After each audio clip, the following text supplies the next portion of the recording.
Welcome back to the CoolFigurez channel. I'm your host, Jesse the Bat Madrigal, aka the Buff Collector. The information on this channel is intended for adult collectors and not children. And today we are going to be taking a look at the brand new McFarlane Toys Gold Label Batman in the Hazmat suit.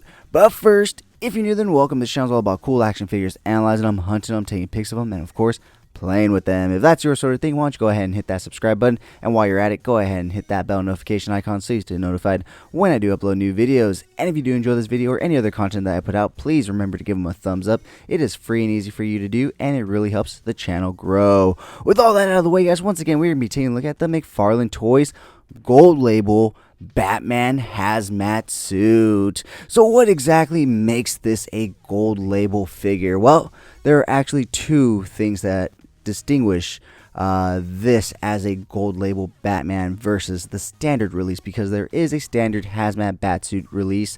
In fact, I have already done a review for it. Go ahead and check it out right above here. But the difference is, and I will pull the original one over and we'll see side by side later on, but the main difference is the weathering in the armor pieces right here on the forearm, on the shoulder, on the knee pads and all that, as well as this. He comes with a fucking light, guys. Look at that. Look how cool that is. And honestly, it's not even like a dim light. I mean, look, I'll go ahead and turn off my lights right here.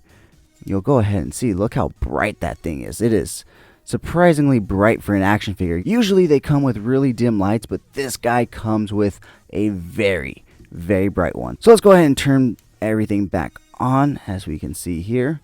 That way we can get some more light.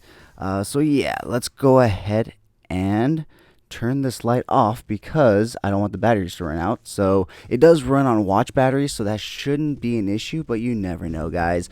So yeah, with that being said, before we get into the differences and all, let's go ahead and take a look at this figure individually. So let's go ahead and jump on into everything that he comes with. Being a DC Multiverse figure, he does come with a DC Multiverse stand, which comes with the DC logo stamped into it right there.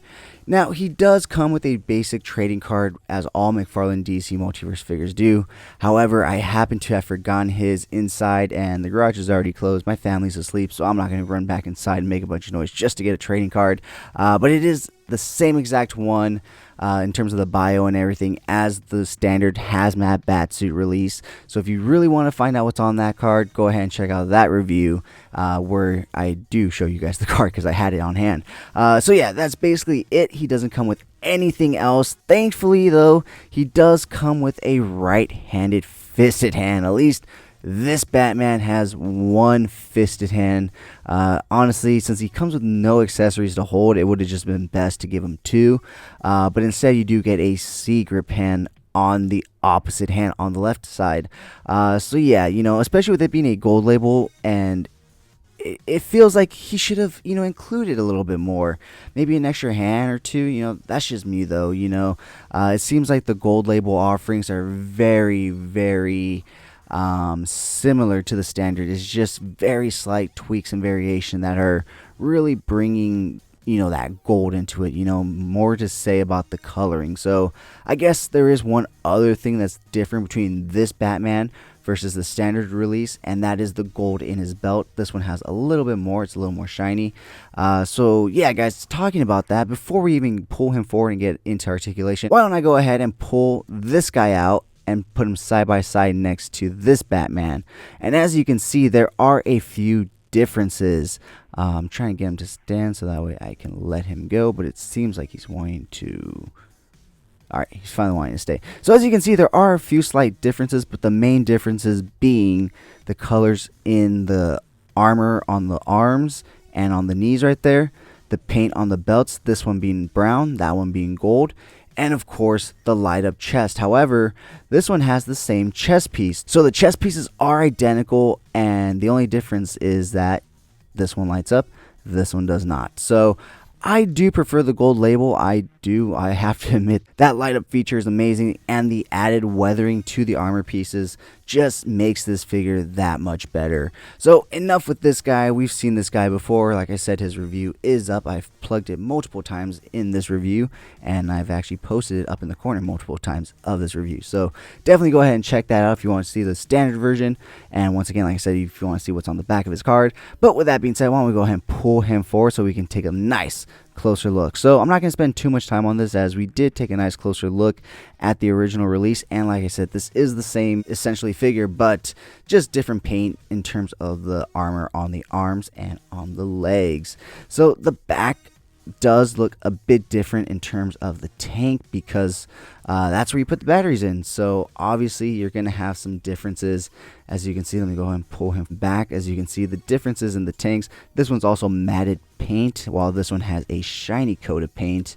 It's kind of hard to tell. I like the way this one looks minus all the stuff for the batteries, and I like the way this one looks because it doesn't have all that stuff for the batteries, but I like the paint job on this one a lot more. So all in all, I personally like the gold label one a lot more because, like I said, I mean, come on, it has a fucking light up chest. That's pretty fucking cool, and this one doesn't. So yeah, so that's basically it when it comes to that.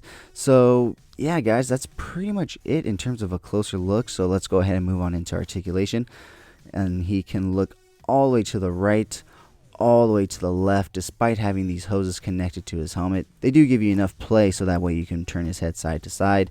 He will look down that far, he'll look up that far. Once again, it's the same figure as the last one that I reviewed, so the same articulation, good head tilt and wobble right there. His arms will go out every fucking time. I don't know what it is with me and my Batman figures, but every fucking time, it's so fucking annoying. Okay, so he will go out to a T pose, but apparently when he does, his arm pops out of his socket. So let's figure shit out. First, let's pop that back in. So he will go out to a T pose, just don't overly push it like I do, or else his arm will pop out. He does have a butterfly joint in there. He does get 360 rotation at the shoulder, 360 rotation at the bicep, which the shoulder pad is actually attached to, so you can't hold this down if you want to turn the bicep. That's what I just tried to do. So yeah, moving on, he does come with double hinge elbows. He does come with rotation as well as up and down hinging, you know, depending on whichever way that ball joint is facing. Thankfully, with this Batman, he has some pretty long gauntlets, so unless you're looking at him straight on like this, you can even turn his, I guess you can, but yeah, you know, it's just not as hard, or I'm sorry, it's not as easy to see when his arms are facing this way, but you know, when you're looking at him straight on and the peg is right here. So I don't know what else to say. So it's just such an ugly ball peg right there. It's most McFarlane figures too, unfortunately. But yeah, so moving on to his torso articulation, he does rotate at the upper torso as well as the lower torso right there. In terms of crunching downwards, he will crunch very slightly forward. He will crunch back a lot more. Looking at his leg articulation, this Batman can not only join the Hazmat team, but he can also join the cheerleading squad. Look at those splits. He does not have a thigh cut up top, but he does have a slight thigh swivel right there. He does come with double hinge knees, which do allow for him to kick back that far.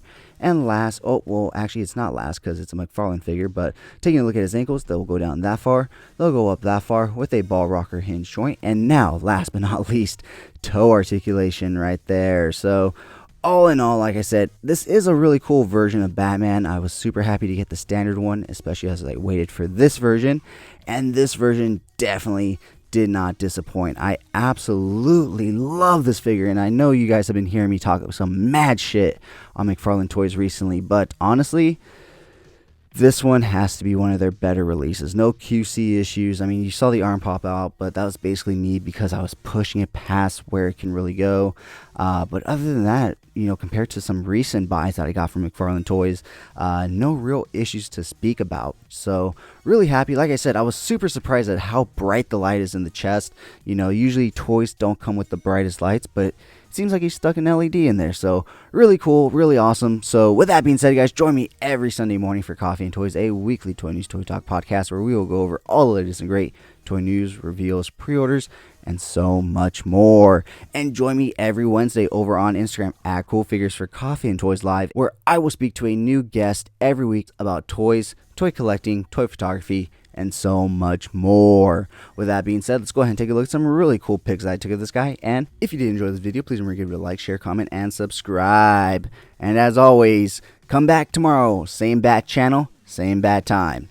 Have a great fucking day.